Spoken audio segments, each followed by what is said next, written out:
Flashback sur Séance Radio. Le cinématographe permet de projeter des images sur un écran. Toute l'actu des grands classiques du cinéma. Bientôt, les films vont être sonorisés.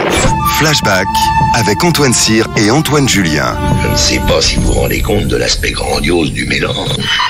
Our first full-length motion picture feature in color opens a whole new world of thrill. Flashback sur Séance Radio. Ça, c'est le cinéma. Dans l'actualité des ressorties du mois de novembre, on parle de Carrie de Brian De Palma, Carnage de Tony Mellam, 3 courts-métrages de Charlie Chaplin, Apportez-moi la tête d'Alfredo Garcia de Sam Peckinpah. Mais nous démarrons cette séquence avec le documentaire de Jean-Baptiste Torret, We Blow It, une exploration désenchantée des années 60-70. We Blow It de Jean-Baptiste Torret dans les salles le 8 novembre est une exploration des désillusions de l'Amérique, filmée dans un somptueux cinémascope aux 4 coins du pays. Le critique et historien du cinéma est parti prendre la route à la rencontre des électeurs de Trump et ceux qui ont vécu le bouleversement des années 60 et 70. Parmi eux, certains cinéastes phares comme Michael Mann, Paul Schrader ou Bob Rafelson. I do think those of us who were raised in the 60s and 70s were raised at a time of an awakening. We thought that we could change the world. Bad is good, good is bad, straight is bad, unstraight is good. Those are the values that we believed in. There are questions that were unique to the 60s.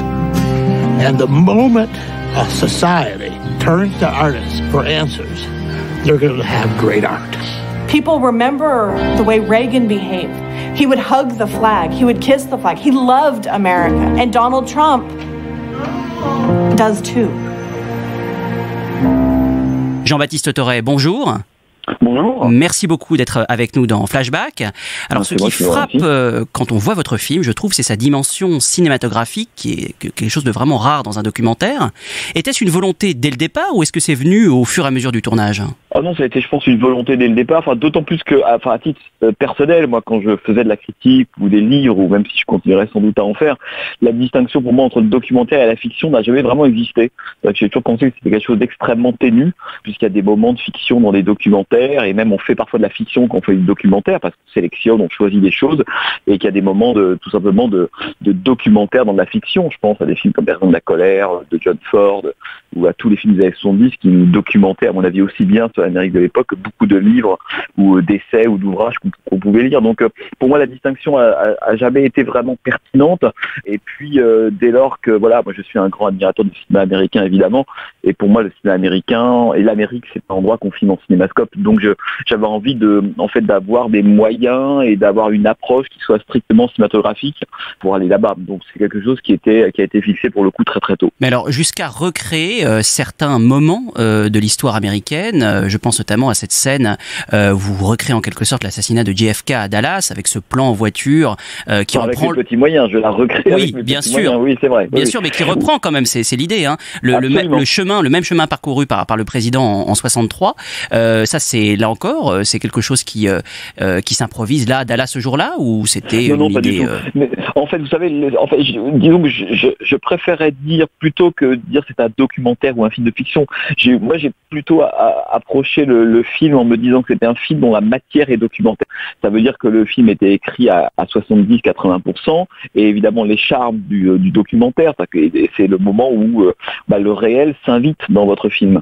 Et ça, il faut surtout pas le refuser. Il faut plutôt l'accueillir et voir ce que vous allez en faire. La question centrale pour moi, c'est que quand vous posez votre caméra aux États-Unis, que vous le vouliez ou non, et presque à votre corps défendant, des centaines de films ou de fantômes de films sont présents. C'est très très particulier de ce point de vue-là. C'est-à-dire que même si j'avais voulu ne pas faire de référence ou ne pas évoquer certains films ou autres, de toute façon ces films-là auraient surgi dans mon propre film. Donc moi j'avais au contraire envie que le cinéma, qu'il n'y ait pas d'extrait de film sauf un. Donc en fait qu'il soit a priori nulle part, mais qu'au fond il soit partout. J'avais très envie qu'il soit présent non pas sous la forme d'extrait, mais sous la forme un peu de fantôme, de rappel comme ça, ou que ce soit un cadrage. Par exemple, c'est la séquence de JFK, donc l'assassinat de Kennedy à Dallas, À ce moment, il y a la musique d'un film magnifique qui s'appelle La cause de l'assassinat de Pakula 74, que je mets à ce moment-là. En plus, l'écart entre ce moment qui est une sorte de moment présent et ce que ça deviendra par la suite m'intéressait. Parce que moi, je voulais surtout faire en fait un film sur le devenir des années 60-70, mais depuis aujourd'hui. Je voulais pas faire un film d'histoire, je voulais plutôt faire un film rétrospectif. Comment se fait-il que les années 60-70 en fait restent aussi présentes aujourd'hui? On a le sentiment que c'est un peu notre frontière romantique. Il me semblait que ça parlait autant de la période, qui est sans doute plus complexe que celle que l'histoire un peu officielle a peu à peu fabriquée, et ça parlait aussi de notre présent, parce que je me disais, qu'est-ce que c'est que cette époque dans laquelle on vit, qui semble totalement obsédée, hantée par les années 70. Alors en effet, il n'y a qu'un seul extrait de film dans We Blew It, c'est celui de Easy Rider, avec cette fameuse réplique lancée par Peter Fonda à la fin du film, We Blew It. C'est cette image-là qui a tout déclenché dans votre processus créatif, ou voilà, c'est un symbole, disons? Oui, enfin, pour être tout à fait honnête, moi, disons que ça fait un peu plus de 20 ans d'un point de vue strictement, j'ai envie de dire, professionnel, même si j'aime pas ce mot quand on travaille sur le cinéma, parce que le cinéma est quelque chose de l'ordre de la contrebande, de la passion, vous voyez, c'est quelque chose de l'ordre de l'autodidacte. Mais moi, ça fait une vingtaine d'années que je travaille sur le cinéma américain, que j'écris sur le cinéma américain, que j'en parle, que je vais là-bas, que je rencontre des cinéastes, etc. Avec, c'est vrai, les années 60-70 comme ça a été pour moi une sorte de phare à partir duquel j'ai abordé l'essentiel du cinéma américain avant et après, et même l'essentiel de l'histoire de l'Amérique.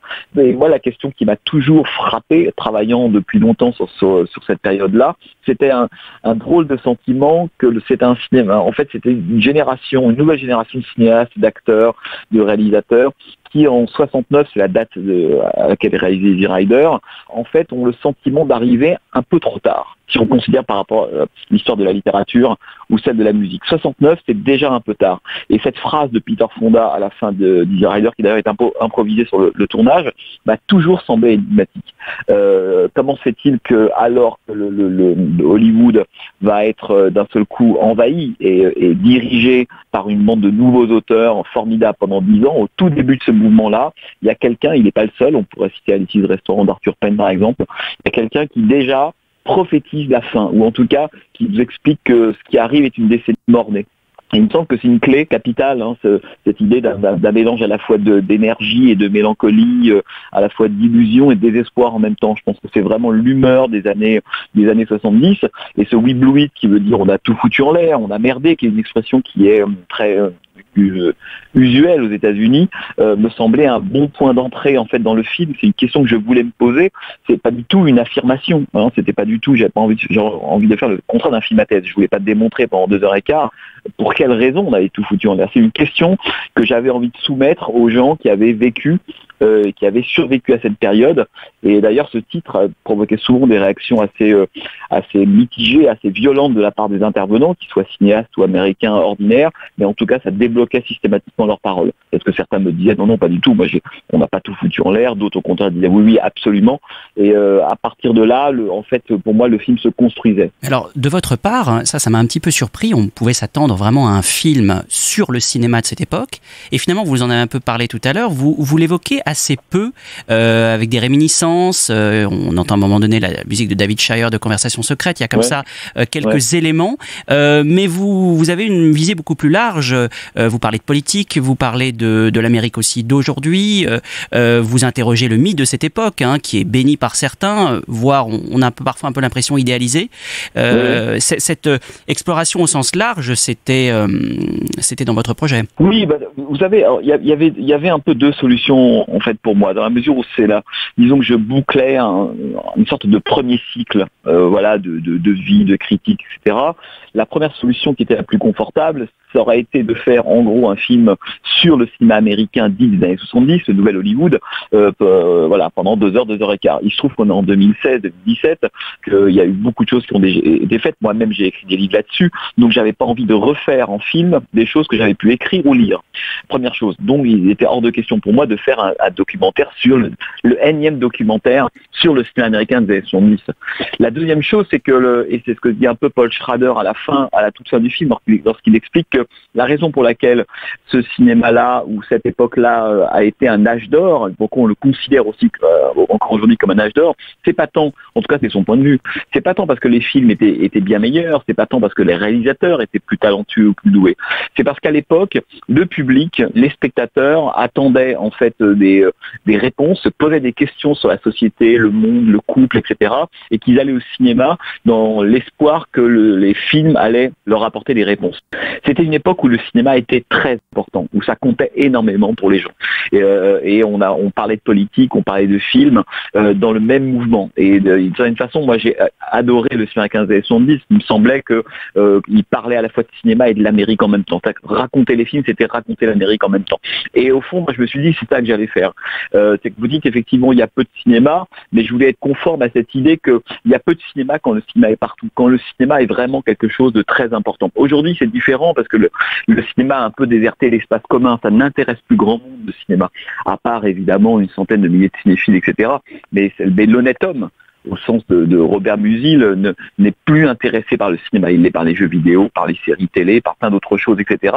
Donc j'avais aussi envie de me mettre dans la peau de cette époque où c'était pas la peine de montrer un extrait de film pour se dire qu'on parlait de cinéma. À l'époque, le cinéma était vraiment très très important, était au cœur de la vie des gens, des débats, il y avait des débats critiques, c'était un véritable enjeu. Les cinéastes étaient vraiment dans la cité au sens propre du terme, et j'avais envie de faire ça, et pas de me dire, il y a une partie du film qui concerne le cinéma et l'autre qui concernerait l'Amérique et une autre la politique.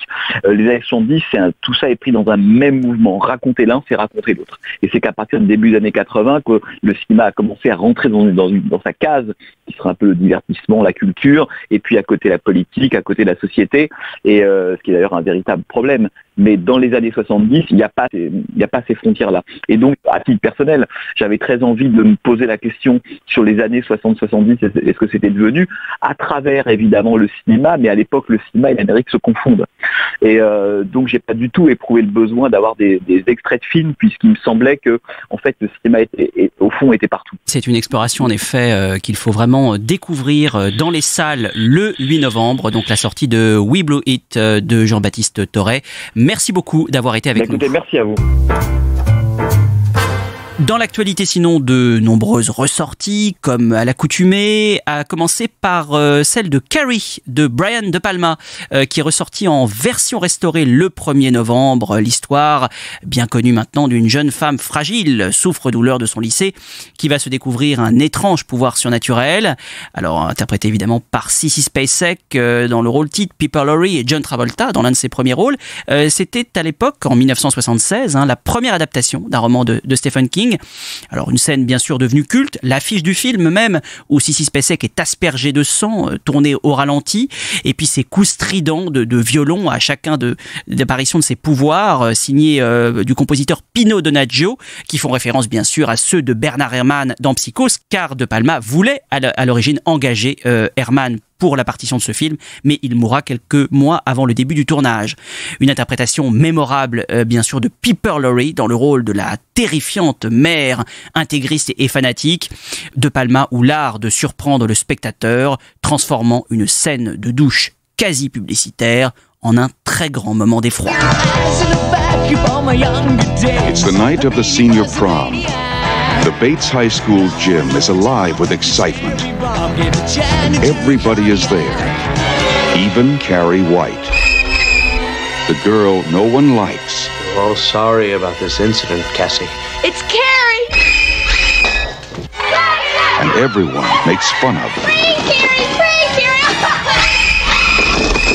The girl who lives in that creepy house with her crazy mother. Help the sinning woman see the sin of her days and ways. Show her that if she had remained sinless, the curse of blood would never have come on her. The girl with the strange power. If I concentrate hard enough, I can move things.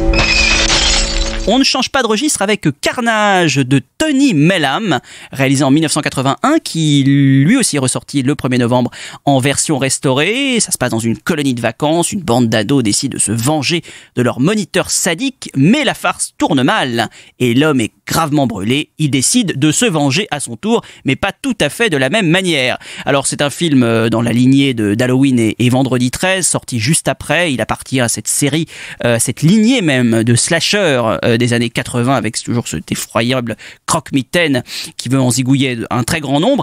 On retient surtout les maquillages de Tom Savini, particulièrement gore pour l'époque. Je préviens, pour les amateurs de gore, années 80, c'est un film pour vous.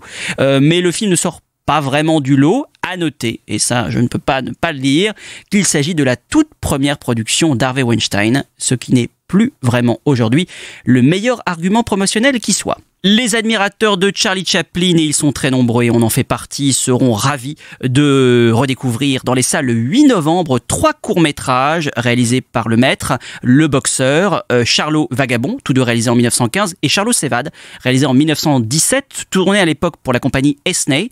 Alors c'est selon moi très clairement Charlot s'évade qui est le plus accompli, celui qui recèle le plus de trouvailles comiques et étonne encore par son sens de la chorégraphie, film dans lequel il développe son personnage immortel de vagabond. Et ces films précèdent évidemment les grands films, les grands longs métrages muets qui suivront. À noter que ces 3 longs métrages sont accompagnés par la musique de Robert Israel. Enfin, on termine cette partie ressortie avec le film de Sam Peckinpah, Apportez-moi la tête d'Alfredo Garcia, réalisé en 1974, qui ressort le 22 novembre en version restaurée. L'histoire d'un riche propriétaire foncier qui offre une rançon d'1 million de pesos à qui lui ramènera la tête de celui qui a mis enceinte sa fille. Un minable pianiste de bar américain, attiré par la prime, se lance alors à sa poursuite. C'est après l'échec de Pat Garrett et Billy Lee the Kid que Peckinpah entreprit le tournage de ce film. Il s'était bien sûr fait connaître auparavant avec La Route sauvage ou Les Chiens de paille. En rupture avec Hollywood qu'il boycotte, Peckinpah décide de poser sa caméra au Mexique après avoir proposé le rôle principal à Peter Falk, qui décline à cause de la série Columbo. Il choisit Warren Oates, qui figurait déjà au casting de nombreux films du cinéaste. Le cinéma de Peckinpah, c'est un cinéma brut, graphique, nihiliste, aux accents baroques, parsemé d'éclairs de violence, qui font de lui l'un des plus importants contrebandiers d'Hollywood. Apportez-moi la tête d'Alfredo Garcia, sans doute son film le plus personnel, qui marque l'aboutissement de sa carrière. Bring me the head of Alfredo Garcia.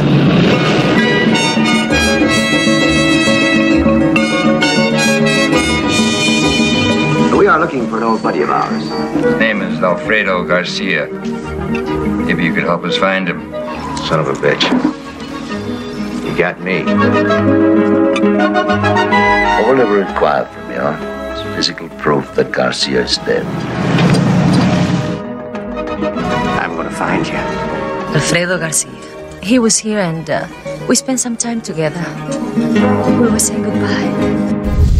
Flashback sur Séance Radio. Le cinématographe permet de projeter les images sur un écran. Toute l'actu des grands classiques du cinéma. Bientôt, les films vont être sonorisés.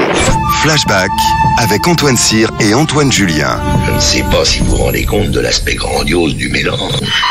Our first full-length motion picture feature in color opens a whole new world of thrill. Flashback sur Séance Radio. Ça, c'est le cinéma.